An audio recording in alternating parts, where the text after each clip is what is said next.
a process we've seen similar to other places where the military junta allows an opening, but still retains a great deal of power. And what happened in 2015 was Aung San Suu Kyi won an election, and then again in 2020, she won an election by even wider margins, and the military junta essentially said, okay, that's enough. And in February 2021, we had this coup. Hello and welcome to the More Freedom Foundation podcast. We are your host, Rory McElhone. I do the podcasty bits, and I am joined by Robert Morris, who has been looking at all the news you haven't had time to. Indeed. Good to see everybody in this new year. How are things with you, Rory? Yeah, things are going well. Just back at work, the usual oil struggles. So it's nice to sit down and record a little podcast. Well, we're excited here in New York. We might have snow this weekend for the first time in 2 years. Wow, 2 years? That's incredible. Yeah. We there was always snow on the ground when I was growing up in this region, and that is no longer the case. Yes. Also, it seems to be quite a warm winter for Europe as well. There hasn't really been much frost at all this year. Yeah, nice to not use all that gas, I guess, but yes. It doesn't bode well. No, but it is a weird irony that the reason we don't need as many fossil fuels at the moment is because of all the fossil fuels that we previously used. Yeah, there's some kind of scientific term for that, right? There's equilibrium or something, maintaining a certain equilibrium. Yeah. Something, I don't know, math, science, not really my thing. Are you aware of a certain region that might have Arctic tundra and desert? Wow, really? That's actually, It's got an incredible amount of biomes. Yes, it's got a lot of biomes. It's got a lot of people-omes. It's got a lot going on. Going on in Myanmar, which is the topic of today's presentation. I thought as a proud American, you'd be calling it Burma. That it does seem like the U.S. government is the sole holdout. The confusion, the Myanmar, the Burma thing came because usually when a country decides to rename itself, the international community sort of grumbles and moves on. But after an earlier coup, not the 2021 coup that we're talking about, that we will talk about or touch on briefly, but an earlier coup back in, I believe, 1990, or was it? Yeah, I believe 1990. The 90s coup, yes. Okay, is that the 888 uprising? I think there was the 888 uprising that led to elections that initially put Aung San Suu Kyi in power, and the military said no. And as part of the sort of nationalist push, after throwing Aung San Suu Kyi under house arrest, they decided to rename the country to Myanmar. And I think a lot of the international community was like, hey, you are not a legitimate government. We are not getting on board with this name change. But it does seem that through in the ensuing 30 years, more and more people are leaning towards Myanmar, with the great exception of the U.S. government, which is a bit surprising because there was a decade in there where relations between the United States and Burma's government were actually pretty good. But we maintained Burma rather than Myanmar. So, is this one of the regions where you can say Britain caused a lot of the issues? Absolutely. And we'll get there. But just sort of by way of introduction, we had a bit of confusion. We were discussing, I can't believe we haven't done a Myanmar episode yet. We should do 2 episodes. There is so much here. But I think what happened was we were sort of defeated by just how much there is here. So instead of a multi-part series, we're going to be doing a sort of single episode. And I think this mirrors the way a lot of governments outside of Myanmar have faced the conflict. This is Myanmar. I think a lot of people get sort of excited about. A lot of not, people who don't perhaps have the world's best interests at heart. People in China and the United States who are looking for. What would the term be from someone from Myanmar? Myanmarians? Oh, I don't know. But just to finish the thought, I think that a lot of people love the idea of Burma because of where it's located as a site for sort of proxy warring. I think China has to be involved in Myanmar to some degree, and the United States kind of loves the idea of figuring a way to sort of put more of a hand in. That's something that we really tried very hard to do in the early Obama administration, which looked like with some great success. But I think the lesson of that and sort of the disaster to which that has fallen kind of indicate a lesson that Burma keeps teaching, is that Myanmar, I'm doing it now. I can't stop it. It's just a little too big, a little too powerful, and a little bit too much of a mess for an outside power to have as much influence as it would like to. The media will portray it as there's just the one government and the rebels, but it feels like every region has its own militia and its own energy, and it almost feels like if one of them can, control the capital, they control everything. It seems to be a horrible hellscape at the moment. Well, I think the media is really portraying that, and I think that it's interesting. I can't say that I've got any kind of expertise in Myanmar, but from following Myanmar for, sort of half following Myanmar for, I guess, a decade now, I can say that I do think that the media is getting a little over its skis. Specifically, the motivating factor for why we're talking about this would be the 1027 offensive, a interesting coalition of ethnic rebel groups in some kind of relationship that I couldn't quite tease out, and frankly, I don't think many journalists are teasing out. Is this basically everybody against the military?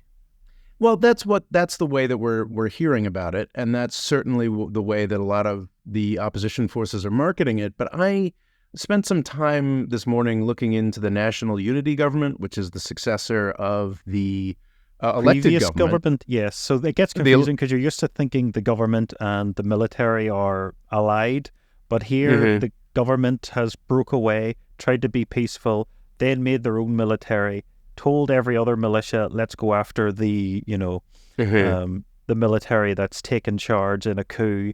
It's all very messy.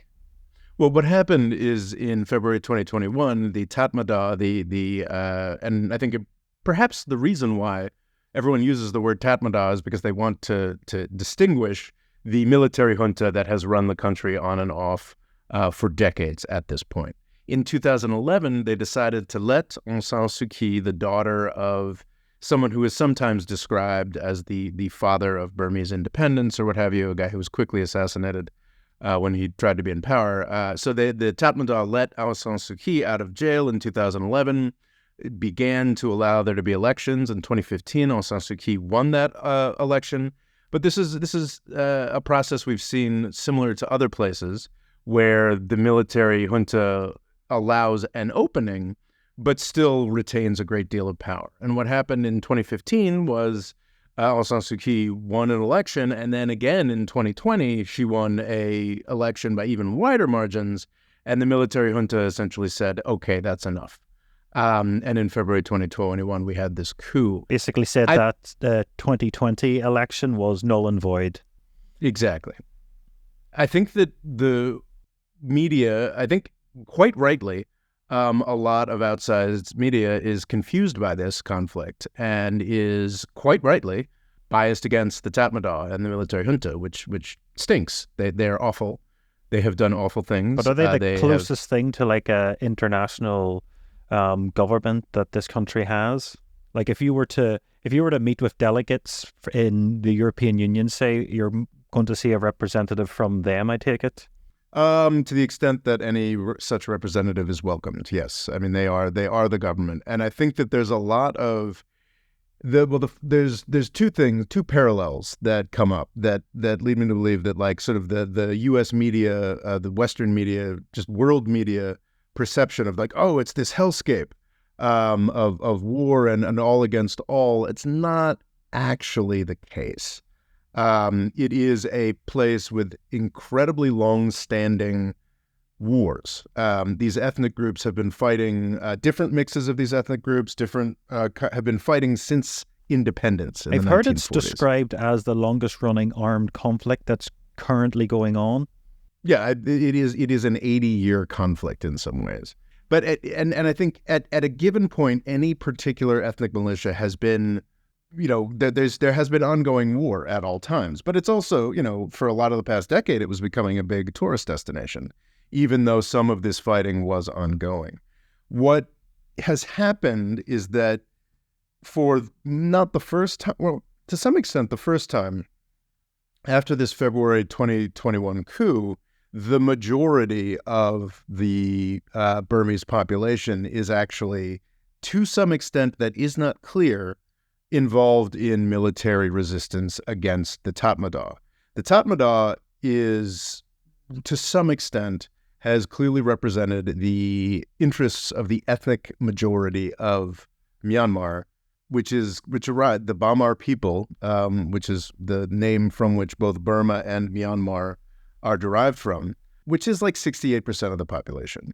I looked at which is a very key thing to do when I'm looking at any conflict where I'm not entirely certain what the media is telling me is true, is I just look at a population density map. And if you look at a population density map, you'll find that with the exception of Rakhine State, none of the places where there is ongoing military combat are places where a high density of Myanmar people live. So, and I think that much like, do you remember with Ethiopia about 2 years ago with Abiy Ahmed, the prime minister of a country of 110 million, everybody in U.S. media started talking about how he's about to be overthrown by an ethnic minority of 6 million people. And that proved to be nonsense. And I think that the 10/27, October 27th, offensive by some amorphous grouping of these ethnic militias, possibly with some endorsement from the ousted government that does represent the majority of the country to some extent. I think people have gotten very excited about what is indisputably a great setback for the Tatmadaw, for the military junta. But if you look into the details a bit more, the biggest new step is that apparently always been some degree of fighting in Shan State. The junta has really, really experienced massive setbacks, losing multiple outposts, losing border crossings with China, a very big deal. I don't want to, say that that's not a big deal, but I think a lot of people are portraying this as the junta's on their last legs. They're about to fall apart, when in reality, they still control all of the major population centers of the country, and are fairly, I think there's a possibility, a hope that their setbacks will convince the Tatmadaw for the benefit of the country that, okay, maybe it's time to be kinder to Aung San Suu Kyi, or do another deal with these forces so we can sort of get things together to consolidate control of the country. I think the general picture being portrayed here that the junta is about to fall apart, and the National Unity Government, the NUG, is about to happily march into the capital, which I cannot pronounce, or even the center of population, the old capital, Yangon. Is going to, I think those expectations are a little blown out of proportion. And I think that the story we're being told is a little, it's exciting. It's good to see a nasty coup-making junta lose. But I think that that's giving a lot of people an unfair impression of how shaky that junta is. I think that it's not a question of the Tatmadaw falling militarily. It's a question of the Tatmadaw losing enough to be convinced that negotiation and a return to sort of the 2020 dispensation might be a better idea. Seems like the more realistic possibility of hope for me. The idea of these various ethnic liberation armies being able to, march on actual Myanmar cities or something, which is not something that I'm seeing suggested anywhere. Is there anything you could see that will ever stop this ethnic tension, considering it has been so long running? Well, that's a great segue to just how long running this is. You might remember James C. Scott. We discussed the guy, the Against the Grain guy, who's he's probably the most well-respected most impressive, frankly, libertarian-leaning intellectual that there has been. He wrote a book, Seeing Like a State, that's tremendously influential. One of his more recent books, I guess before Against the Grain, was The Art of Not Being Governed. And it focused on exactly this territory. I think it's referred to as Zomia, not as if it is a particular nationality or people. It is a bewildering diversity of peoples and nationalities created by the geography that spreads across Burma, Thailand, parts of China, and into India. And Bangladesh.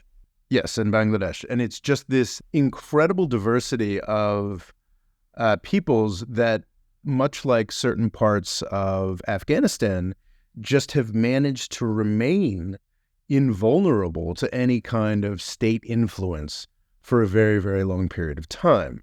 Myanmar, formerly Burma in particular, has had sort of the loudest and most obvious difficulty in subjugating these mountain peoples. It is sort of a broader story. So this, even before the British, even before the variety of Bamar empires, this was a long-standing problem. These are parts that are not, have not been hard to control for decades. They are parts that have never really been controlled by centralized state authority. And that's sort of the deeper story here. And of course, as you referenced at the beginning, the British managed to come in and find ways to further screw things up. There were apparently a series of Bamar empires, other empires as well, other groups that the British crushed across the course of the 19th century in 3 Anglo-Burmese wars, slowly working its way up the sort of Burmese, if you look at a map of Burma, working their way up from the coast. And by 1885, modern Burma was sort of entirely consolidated. What's interesting is that something I've always found fascinating is, when we think of Burma, we think of Myanmar as for lack of a better, or perhaps this is my own prejudices, I think of it as a sort of East Asian country, just in terms of, how people look there and how the Buddhism is tremendously important. My sense of sort of the visual stereotypes of Burma are sort of East Asian, but it was very much a part of British India. Burma, of course, right next to Bangladesh, right next to India. But it seems like more of an East Asian country, but it was very much a part of British India. And that has, really important implications for how Burma was governed. An interesting dynamic that was brought up in the context of the Rohingya genocide as a terrible and not at all justifiable excuse for what was happening to the Rohingya people, who present as more sort of Bangladeshi, sort of more South Asian, is that they were seen as representatives of the British colonizers. The British India used Indian troops primarily to enforce its power and its borders. So that meant that the Burmese people had a tremendous resentment for Indian-looking folks. But also, wouldn't the Indians have also done a lot of the sort of middle-class jobs, a lot of the administration? Absolutely. I think it's one of the many, many neglected population transfers, is that when the British left, I think it's 1947 is Indian partition. I think it's 1948 where they also, firmly gave up on Burma as part of that process. And I believe there was a large population transfer of an Indian middle class back to India out of Burma, because the Burmese nationalists, understandably to some degree, did not have much interest in this Indian middle class being there. The other key thing about British time and power is that, and this was the case in India as well, but was, I think, stronger with that Zomia aspect of these sort of mountain communities that had never really been governed, is that after coming in and taking out the major power that actually threatened Britain or was a competitor to Britain, they were quite content to allow a high degree of autonomy. to these regions, or simply to just sort of never go there. It's like, as long as there's a British flag and you're not doing deals with the Russians or the Chinese, what do we care? I think seems to have been the sort of consistent attitude across British India. In the aftermath of 1857, this is broader British India history, the First War of Indian Independence, British policy across British India became, okay, we'll do deals with local rulers. If you're a Maharaja, a satrap of some sort, a sultan, we're happy to say you're still in charge, you just, and we'll treat you nice and we'll give you corruption opportunities, but you're nominally independent. And I think there was some of that in Burma as well. And the great distinction between India, which very quickly, under the leadership of Vallabhbhai Patel, the guy with the tallest statue in human history or something, he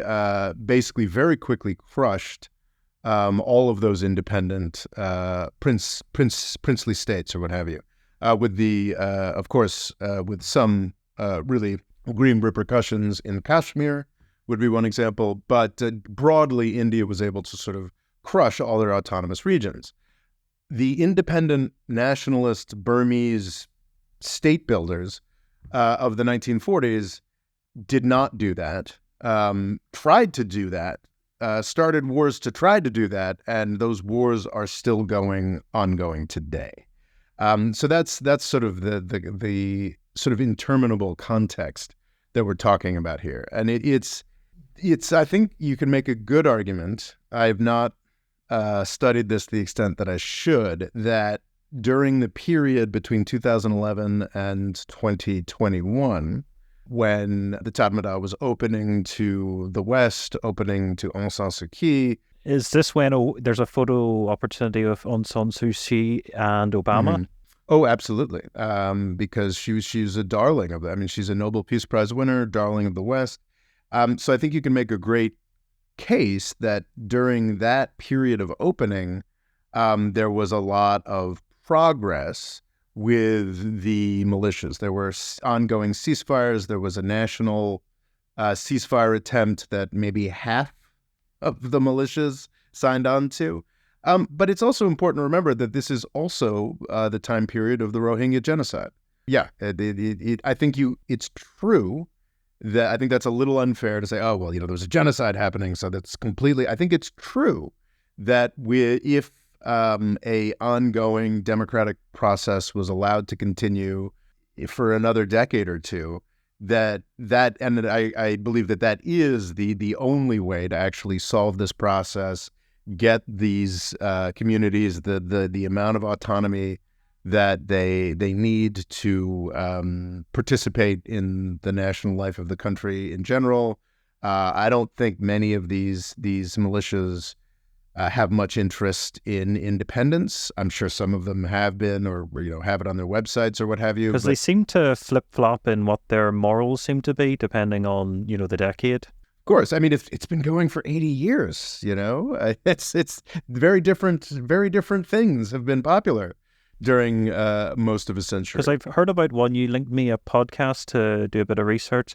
Well, one of these armed groups is making money from a mobile phone game. Is that right? Well, I think is that the cyber scamming thing? I mean, yeah, something like that. It's just the incredible variety of these groups, and just they seem to be all It's almost like they're little statelets of their own. It's like this sort of experiment of Burma isn't quite a nation state, but yet we all kind of try to force it to be.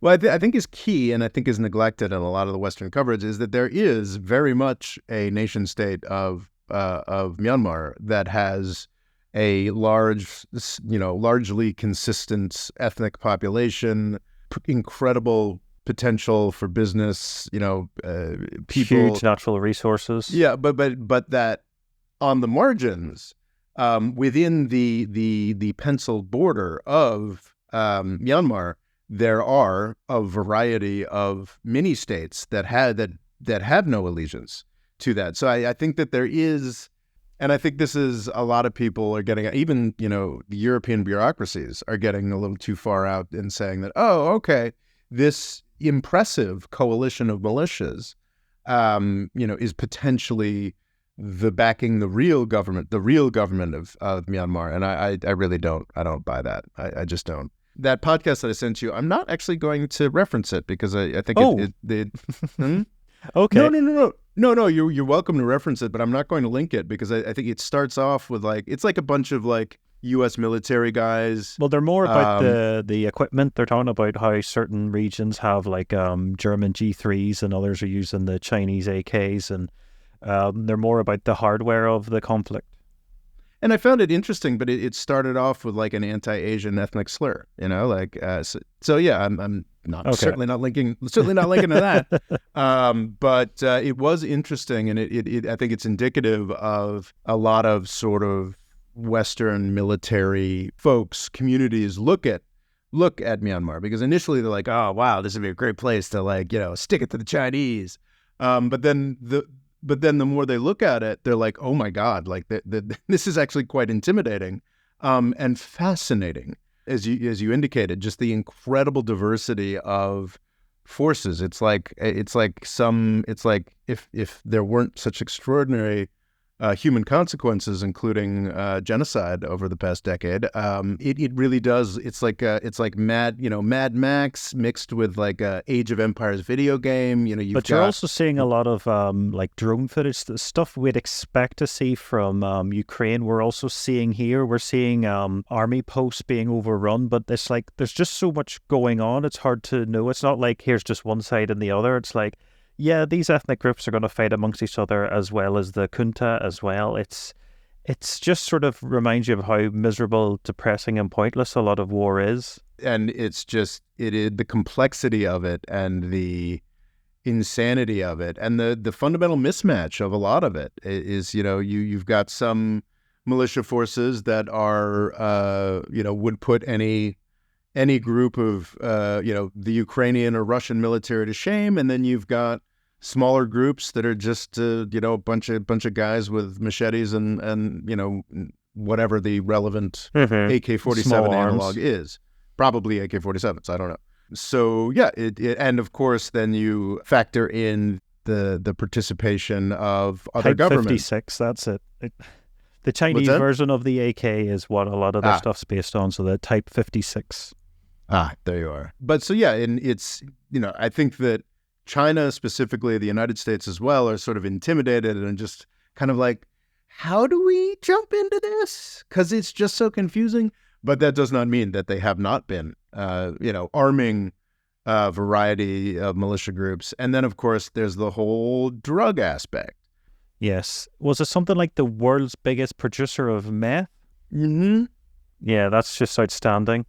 Yeah, I mean, and meth, heroin, and this goes back to the Vietnam War, just incredible. But it reminds me a lot of the classic places to grow drugs is just incredibly inhospitable, remote regions. And we do have jungles, desert, and mountains. When I talk about the Arctic tundra, that's the region, we're touching the Himalayas, and then we're bordering Laos and Thailand. It's just outstandingly massive and inhospitable to get to, so it's a perfect location for all sorts of dodgy things.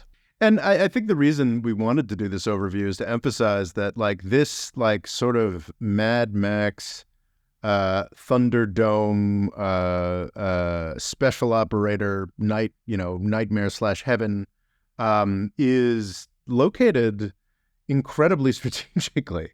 It is a significant. It borders. Actually, does it border? It probably does border India at some points. But oh yes. Well, sadly, it could be incredibly wealthy. Something that's great is just having a lot of other countries neighboring you, because it makes imports really cheap, and obviously then people want to transport through you, which you can benefit from. So yes, it borders Bangladesh, India, China, Laos, and Thailand. The strategic importance of this country is so large that, especially if Washington, D.C. gets the new Cold War that it wants, it strikes me as inevitable, not necessarily this decade, but in the decades to come, that Myanmar becomes a battleground of some sort. Well, what's also great from an American standpoint is if your cash cow of hyping up a Chinese invasion dies away, you can then flip straight to India. There you go. Yeah. Yeah. So it's just imagine like something. I'm trying to think of like European analogs, but just imagine if there was a sort of Mad Max Thunderdome between Germany and France in Well, the it's 19th kind of like century. Switzerland Yeah. in a lot of ways. The Hmm. fact it's so mountainous, because it's not just one mountain range. It basically, a lot of its border is basically because it's got mountains to India, it's Hmm. got mountains to China, which keeps Hmm. it, insular and protected. So a bit like a Switzerland with a port, but everyone's at war all the time, like feudal Japan. Yeah, that's a brilliant parallel, and I think very telling, and I think makes a lot of sense. It's been an imperial battleground before. The details are escaping me, but I think it was one of the last big Japanese pushes was into Burma. That seemed to be where the Japan's reach went a bit too far. And I think, did the government like the Japanese and then change their mind when they noticed they were Yeah, losing? exactly. Well, it wasn't the government; it was sort of Okay. the nationalist resistance to the British.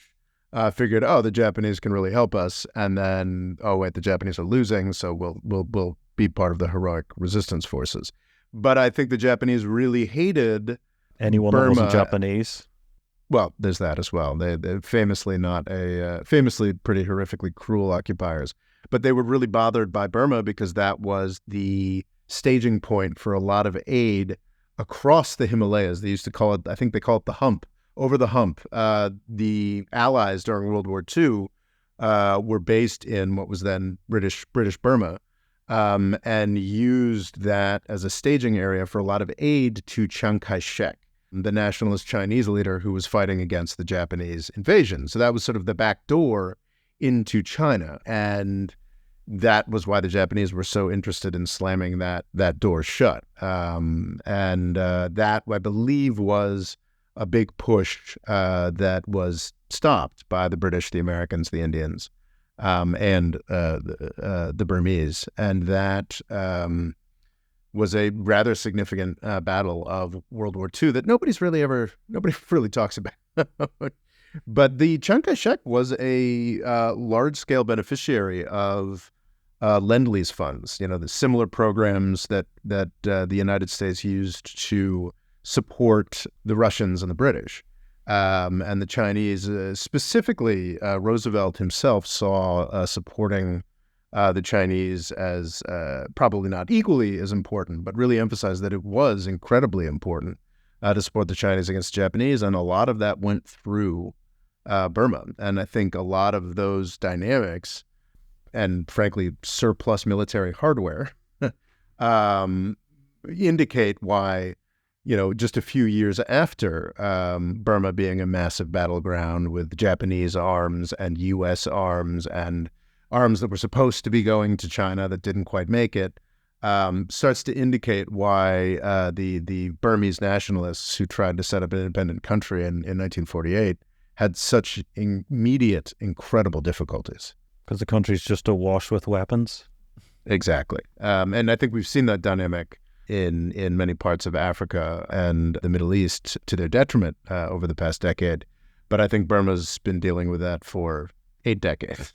Sorry, Myanmar has been dealing with that for 8 decades. What do you think's been the outside country that sort of created the most amount of destabilization? Well, I mean, I think the outside country that is becoming the most, mostly because it kind of has to, is China. And I think that it does have a massive border with China. Massive border with China.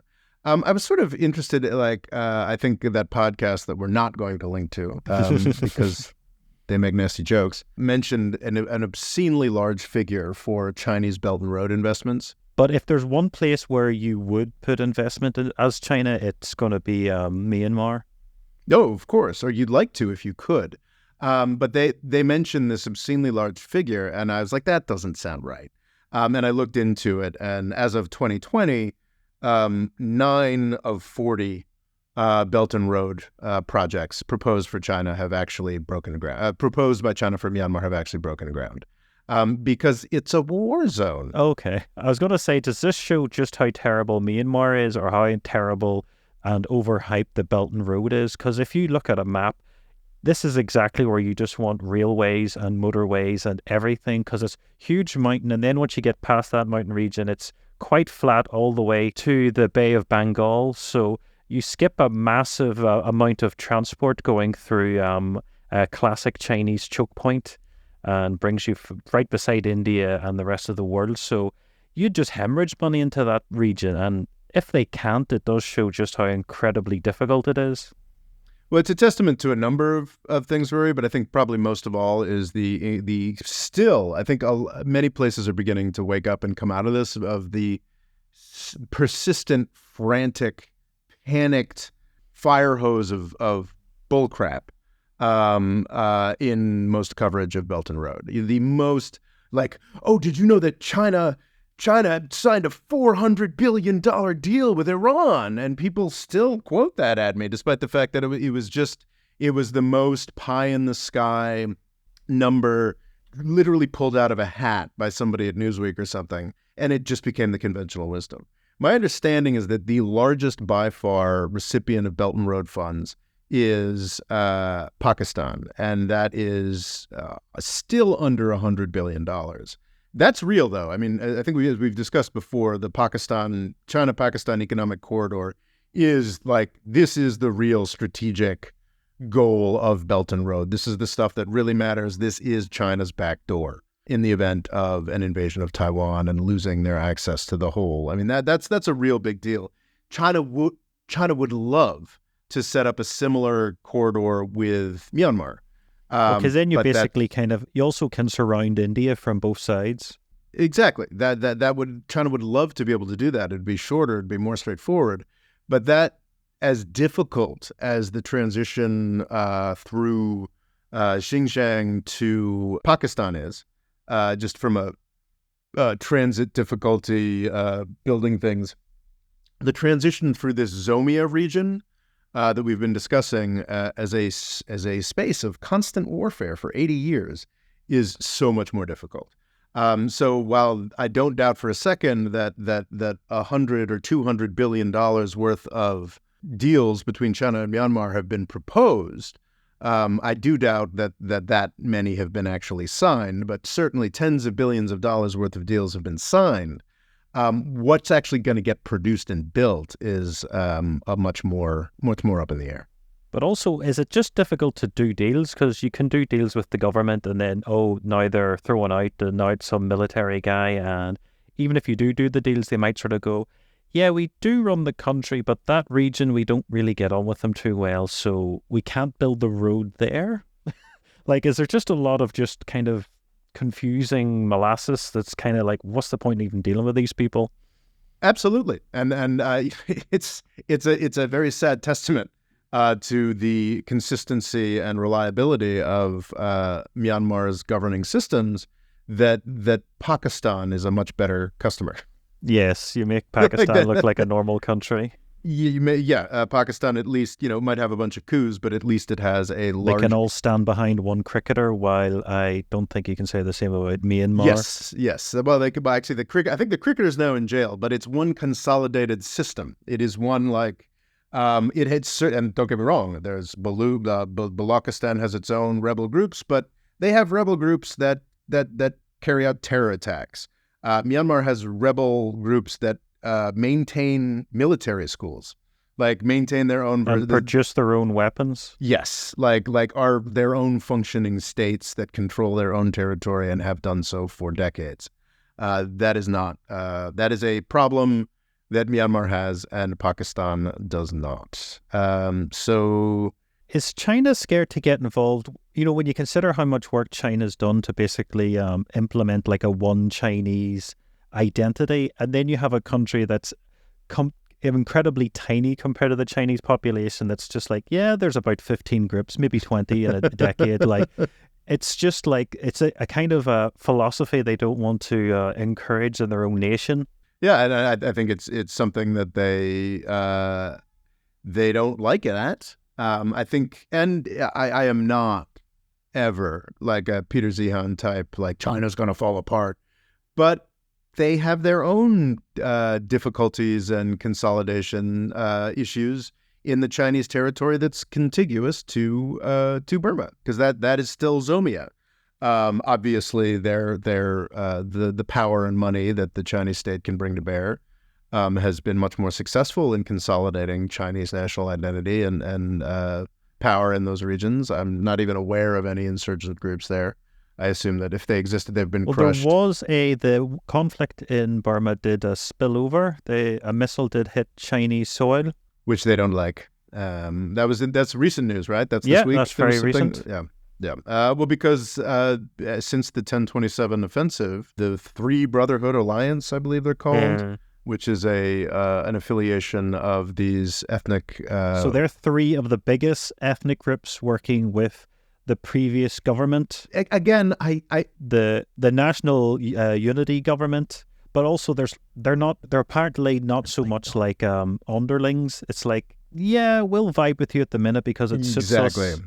And they also, then there's other groups as well. That's exactly the problem, is that I've seen like a lot of talk from supporters of the National Unity Government that are like, oh, the National Unity Government is in control of all of these territories. And it's like, are they actually in control of any territories, or are you just sort of putting in these militia controlled areas as part of the National Unity Government?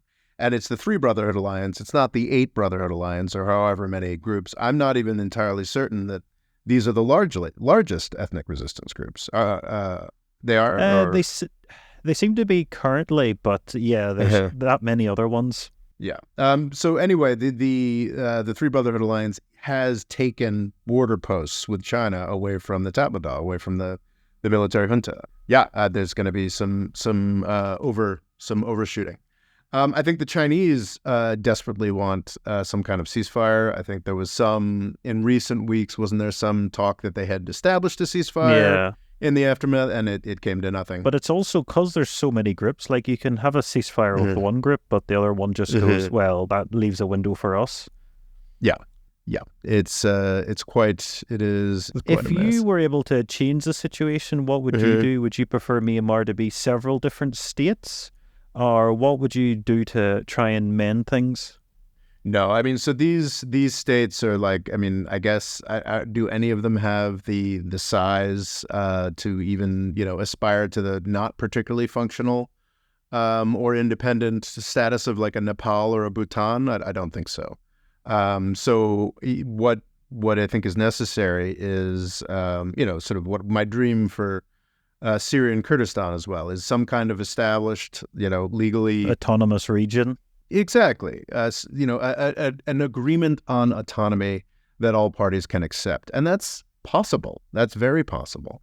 But that's obviously what I'd like. And I do believe that the Aung San Suu Kyi government, which is currently once again jailed, she was in house arrest from 1990 until quite possibly before that as well, but certainly since winning an election in 1990 until 2011, so that was 21 years, and now she's been back in house arrest for another 3 years since the February 2021 coup. After a brief, God, what a life to spend your time either under house arrest or as trying to govern Myanmar. She's been through a lot. And she is, I think, unfairly maligned in the West now. There's this amazing, I don't know if he's still there. No, he's probably not, because I think this was a Duterte guy, but there was this foreign minister in the Philippines who became a mini internet celebrity for just his expletive-laced condemning of usually or Western political approaches. He's quite fun to watch. Often, not stuff that I would agree with, but I think in terms of the treatment of Aung San Suu Kyi, I would 100% agree. Okay, so not only this poor woman gets out of house arrest in 2011, has to try to govern Myanmar while working with the Tatmadaw. Like that I think that's something that's underemphasized here is, yes, in 2021, the Tatmadaw were like, okay, this government is done. We're arresting all of you. But this was not a difficult thing for them to do because they were always in control of the government and they were engaged in a process of like, maybe for investments, for the right number of bribes, we'll let this gal pretend to run a government. And that was the situation she was always dealing with. Is that why she's been allowed to live so long? Because it just feels like with a conflict with so many deaths, I'm surprised she's just been allowed to, live so long. I think she's legitimately beloved, and legitimately she's basically. This is a vast over comparison, but I think there are some elements of like she's and I think this dramatically overstates the status of her father, but I think to some extent, for the Bamar majority, she's kind of like Ataturk's daughter, or she's kind of like George Washington's daughter. So I think the fact that she was, yes, not like shot in 1990, because you're absolutely right, this junta has not been shy at all about killing other members of her government. But I do think that they, not just for the Myanmar people, the Burmese people. It's funny, I still use Burmese because I'm not entirely certain how to go with Myanmarese. I think that it's the Burmese people and the international community would just be so angry if they tried to kill her. And I think that's why she's been sort of allowed to persist. The affection, but she lost to a large degree the affection and sponsorship of the outside community. And what this Filipino foreign minister seemed to be suggesting that is plausible, but I think probably goes a little bit too far, was that actually if she had been able to maintain the support of the West against this junta that she had to work with, then maybe there wouldn't have been a coup, and maybe she'd still be in power today. And what lost her that legitimacy and that power is the Rohingya genocide that was carried out by the military junta, the Tatmadaw, as well as a lot of the Burmese majority. And I think specifically she is pilloried because I should have tracked down the details here, but I believe at some point in the late 20-teens, she appeared before some kind of international body, possibly at the United Nations, don't have the details here, and defended what happened with the Rohingya genocide, essentially saying, this was regrettable, blah, blah, blah, but you can't blame us for it. There was also insurgents or this, that, and the other thing. Your sort of standard genocide denial. And she was absolutely pilloried for that with zero sensitivity to the fact that if she had been like, yeah, the Tatmadaw, they're doing genocide, she would have instantly gone back into house arrest, and that would have been a coup right there. There's just zero sensitivity of how difficult a position she was in and the political requirements on her. This is a political issue right now, is that it doesn't really matter how successful the Three Brother Alliance, the National Unity Government is militarily, if they lose the affections of the 68% of the Bamar people, the 68% of the Burmese population that are part of that sort of main minority group. And that main minority group was really anti-Muslim, really anti-Rohingya. So not only did she have to cater to the actual murderers, she had to deal with a majority population that was, kind of genocide curious and not feeling too bad about it. And then also had to somehow cater to her international sponsors that were one of the main things keeping her government alive. And I do think that the United States and Europe raked her over the coals unfairly. I mean, there's nothing that we love more than a fallen hero, someone who, because she was seen as heroic for very good reasons for a very long time. And then she sort of became the Rohingya genocide woman in a lot of not particularly intelligent reporting. And I think that certainly, I think it overstates it to say that it's just that allowed the coup to happen, but absolutely it undermined her. And she's back under house arrest, and the junta is back in power.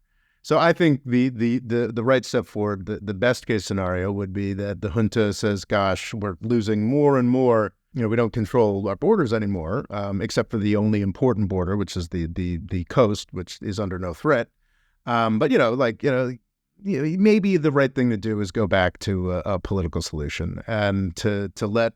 I mean, Aung San Suu Kyi, I think at this point is in her late 70s, but to have her govern, she's a woman. Mm-hmm. Women live longer. True. And are more mentally together. But it is quite a stressful job, I would say. Oh, yeah. Unimaginably stressful. I don't think anybody envies her position. No. So I think she should.